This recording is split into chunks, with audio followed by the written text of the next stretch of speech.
Alright guys, and welcome to episode 23 of this Euro 2012 DLC expedition. I'm going to be honest, I'm going to hold my hands up, and I'm going to say that I don't think that the commentaries I've been doing recently have been like up to a good standard, if you like.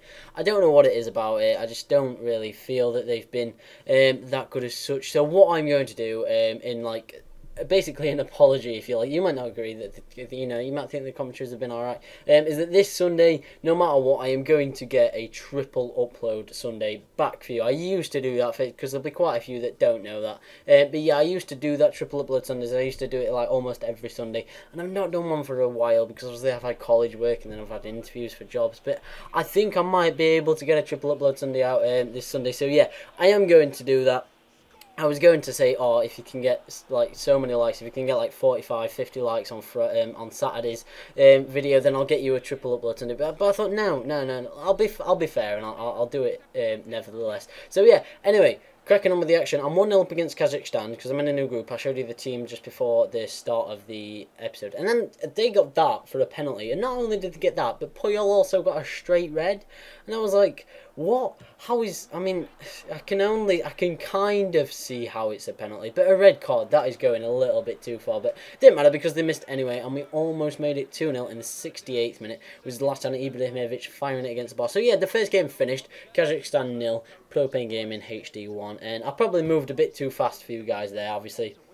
Very quickly showing you who we're going to be playing in this episode and things like that, and who we've got in the group, and then obviously showing you my squad. So I do apologise about going fast. I just wanted to say, I just wanted to inform you about triple upload Sunday. So yeah, anyway, we'll go into the game against Belgium now, and as you can see, 4 minutes in, we got a penalty, and Swifty stepped up to take it, and I went for my chip. I've not gone for a chip in quite a while, so I was pretty confident that I'd be able to get it in, but it didn't work, and they broke straight up the pitch and almost made it 1-0 to them. Romelu Lukaku hitting the post, but then they were in the 21st minute, and yeah, we managed to, well, we didn't manage, but yeah, we did manage to give them a penalty, but that's not a good thing, when you say you've managed to do something, it's as though you wanted to do it, but no, we gave them a penalty, and Simmons stepped up, and he didn't chip his, unlike I did, he fired it as hard as he possibly could into the top right-hand corner, and they went 1-0 up, so, fair enough.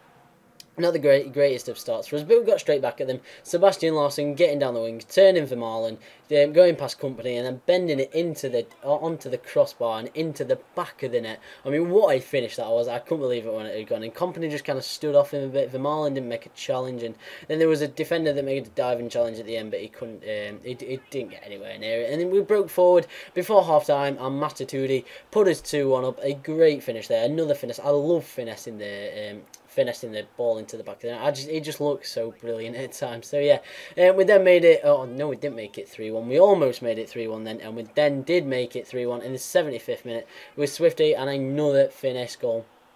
They have to be my favourite goals of all time. People like skill goals, people like long range goals, but I love a teamwork goal where you've just built it round, you've got it into a good position in and around the area, and you have finessed it into the far corners and out of the keeper reach. And we did that again in the 81st minute, and the game finished Belgium 1, PropaneGamingHD 4. So yeah, that's another good one. I was pretty worried when they took the lead through the penalty kicks. I was thinking, okay, Belgium are a good side, and people do trouble me on this episode, on this game, like as teams, even small teams have troubled me before, so I was a little bit worried, but I was glad to get the 40 goals and to take the win. So yeah, then we came into the game against Azerbaijan, and as I've said quite a few times before, I am looking to try and get some nice skill goals, if you like, some scorpion kicks or bicycle kicks and things like that. And yeah, this time it was a diving header, which isn't the greatest, but it was it was pretty well worked. It was a nice little dink chip over to him, and we managed to get the goal. But then they skipped forward and got just ran past my defence a bit, Ali Biev, and he managed to fire it into the top corner, doing what I love doing, and that is finessing it. So that makes it 1-1, and I was thinking, oh okay, these clearly have got something about them. So we got forward in the 44th minute and got back at them with a finesse shot. I was like, whatever you can do, mate, I can do much better, because I've got players like Zlatan Ibrahimovic. So that made it 2-1 as we went into half time. Came out in the second half though, and they did manage to pull an equaliser. This time he tried to slot it past the keeper with his right foot. Keeper saved it. It bounced up in the air though, and it rebounded straight to Ali Biev again, and he got his second of the game, which made it 2-1. But we got down the field straight away. Gave the ball to Raul Morales, and no fannying about this time. No bending it. No curling it. No beautiful shots. It was just pure power into the back of the net. The keeper couldn't stop us, and that was the game there and then. So it finished Azerbaijan 2, Propane and Gaming HD 3. So that was a pretty decent game, and I enjoyed playing that. You know, we had to take the lead 3 times before we finally got the victory. And then we came up against Austria, and there is something that there's people in the FIFA community talk about scripting, and I personally do not believe it is in FIFA 12. The EA Sports admitted to putting it in FIFA 08, but I think there is, when they come out and say that this is this momentum thing, I did think that there was momentum and not scripting, but when they took the lead in the first half with their only shot on target, before that we'd had about 4 shots, the keeper was, like making diving saves. As you can see here, half time, 1 shot for them, 1 goal, 6 shots for me, 6 on target, not a single goal, and they weren't straight at the keeper, they were diving saves all the time. So I was thinking, if I don't win this, then I'm going to start believing in scripting. Fortunately though, when they got a free kick, we managed to get the ball. Carlos Puyol gave the ball to Ibrahimovic. Ibrahimovic saw Swifty running through on goal, no offside because he was in his own half. And I was in, and as I do best, I finessed it into the far corner. I was thinking, if you miss this, you can't miss this, don't miss this. He didn't miss it, and we did make it 1-1. And then in the 72nd minute, Larson nicked the ball off the defender, chipped it across to Ibrahimovic, who headed it into the back of the net to put us 2-1 up in the 73rd minute. And my whole thoughts of scripting had gone out the window at this point. I was thinking, nah, it's not really in. So yeah, and then we got a corner, Swifty whipped it in, and Crone Deli was there with the header to make it 3-1. And that accomplishment that has just been unlocked, I saw it, about 3 weeks ago, I think, and all the time, whenever I've been like in the lead or something, I've always given the corner to Swifty and whipped it in to try and get it, the achievement like scoring from, because it's basically assist from a corner, and finally got it today, so I was quite pleased. And then from another corner, we got another goal. Their keeper had come up, I don't really know why, because there were 2 goals behind. Yannick Dijalio picked up the ball from a great throw from Tim Krul, and he managed to finesse it into the back of the net. I did use finesse for that, and yeah, we were now 4-1 up and cruising to victory. So I was like, yes, get in.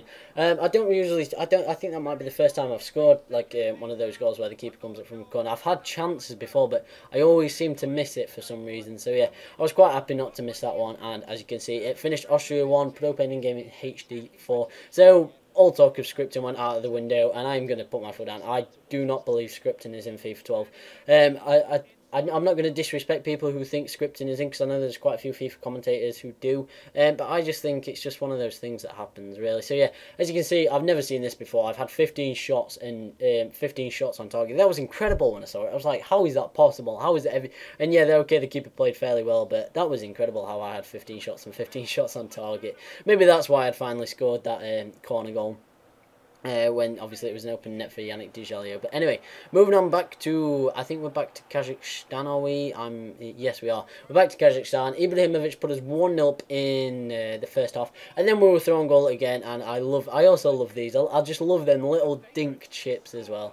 They're just so great to watch. I mean, I'm gonna wait on this bit of clip just so I can get the replay back in, because it's just like there's something about the through balls, and then the first touch, which is a dink over the keeper. It's just beautiful. I even love, honestly, in real life, they are probably the best goals that I see in real life. In FIFA, it's got to be the finesses. For me, just like this one is, it finessed it into the far corner. So yeah, a lot of, actually, I've not realised how many finesse shots that I've actually done in this episode. There's quite a few. So yeah, as you can see, it finished 3-0 Kazakhstan, and I'm getting through these games pretty quickly because I do want to keep it around the under 12 minutes is usually what I say for an episode, and I do want to get 6 games in. So yeah, I've managed to get 6 games in and hopefully keep it under 6 minutes as well. So yeah, we go back into the game against Austria. I've done this so that I can sort the map out. It's a bit hard to explain, but I just don't want to be playing like the same teams, like play Kazakhstan 3 times, beat them 3 times, and then play another team 3 times and beat them 3 times all the time, because I think that would get a bit repetitive. But anyway, this game was a really, really dull and boring game. As you can see, we had a chance in the 54th minute, we hit the bar, then they had a chance in the 80th minute and they hit the post. So it went into full time, 0-0, and I was thinking at this point that it was just going straight to penalties. But I was incorrect because we managed to work it around beautifully. As I said that I love to do, I love, a nice team build, and then I love to finesse it into the far corners, and that's exactly what Digital Cisse did. Brought him on as a substitute for Zlatan Ibrahimovic, and he did the job of the super sub and managed to get us the 1-0 win, which means that we have won every single game of this episode, which is pretty impressive. That was the only one that actually went into extra time, which is probably actually a record for me, only going into extra time once in 6 games. So yeah, As always, guys, thank you so much for watching, and I'm going to finish off the episode by showing you the mosaic for a bit, and then I will also show you the map. So as you can see, it does actually look like it's going to say something, because it says Euro 2012 in the top right corner, and it has like kind of a signature in the bottom left and the bottom right corner. So it does actually look like it might say something. I'm not really sure, or show something. I'm not sure what it is. You could probably look it up online, but I'm gonna make sure that I complete this, and I will hopefully be the first person to show you. I will probably see it here first, so that'll be pretty impressive. But yeah, as always, guys, like I've said, thank you so much for watching. Don't forget to leave a like if you have enjoyed it. Really does help me out. Just go and just hit that like button. It's not hard at all, is it, guys? So yeah, share it on Facebook, Twitter, MySpace, whatever, Bebo if you've still got it. And yeah, as always, guys, have a great day. See you later. Peace out.